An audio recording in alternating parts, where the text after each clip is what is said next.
So we're going to make ndole, which is a Cameroonian dish, actually from my tribe in Cameroon, but is understood as when people ask what is a Cameroonian like dish, typically they will just say ndole overall. So, you know, wins for us, I guess.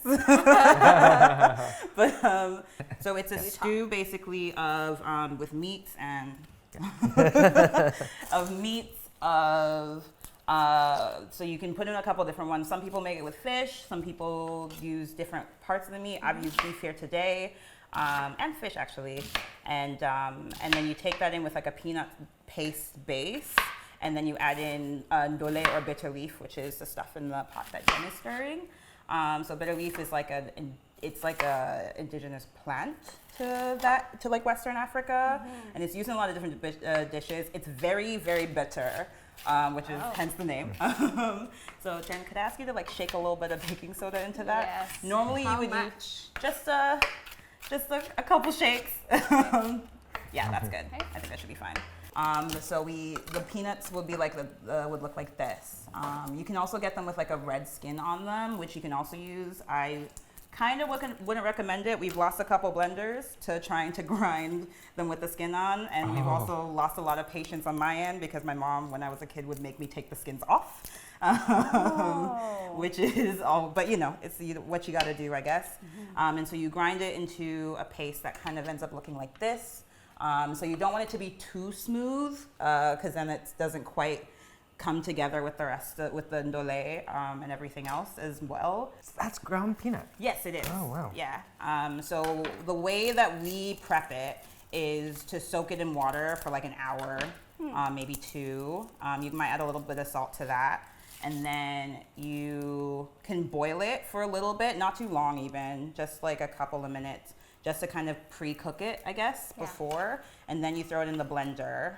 And then you move, and then while that's kind of going on, like my mom would move on to like focusing on the other dishes. So we'll have like the meat boiling. You can also add stockfish.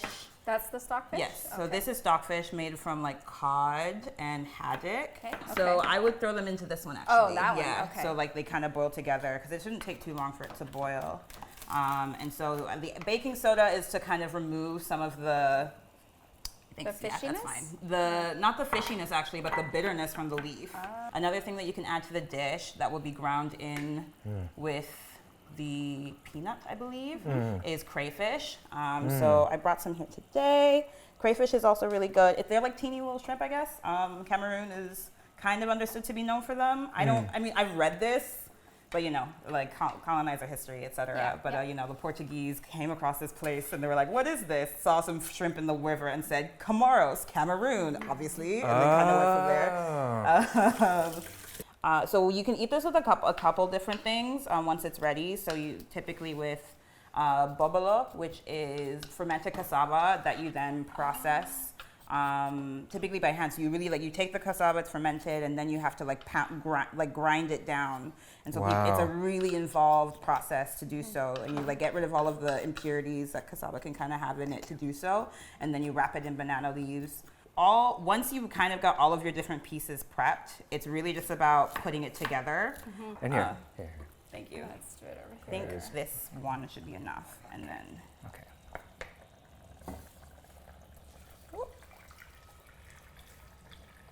So the meat would have been boiled with, I put a bit of the stockfish in there as well. Thanks for that. I put a bit of the stockfish in here as well, and then I boiled it with salt, just literally with salt and onion and a bit of garlic. Just, you know, the 3 OGs, onion, garlic, oil. Nice. Holy Trinity. Indeed. And so this then, I think this pot actually might be enough, to be fair. Oh, yeah? So what we're gonna do then is, if you could pass the peanut paste to me here. So this, so you just kind of add it in. Typically, it's a bit of a, she's a bit of a chunky girl, but but she is like the right texture and consistency, so that works properly. Okay. So you add it in. You just want to get rid of all the water. Okay. Because all of the water that you have in this dish should really be coming from the meat. That was cooked in, yeah. Oh, wow. So you make sure that you really press it down. I'm gonna I don't know, Darcy, if you can get any of that. Actually, let's put this in here first and then turn it on. Okay. Yeah, and that'll be the way. Should we not do it over? Okay. Wow. There. So while that's simmering away, thank you. You prep the last little bits. So that would be typically, so what you typically do to garnish this dish is you saute like shrimp and with like garlic, onion, and so on. Mm-hmm. You also blend some garlic and onion together to taste. Like when we were thinking about, I was thinking about what exactly I would do. Mm-hmm. In my mind, I was like, what is like the easiest or the most accessible thing? And unfortunately, like I said, because this is the dish people most like best recognize as Cameroonian, Yeah. that kind of played into it.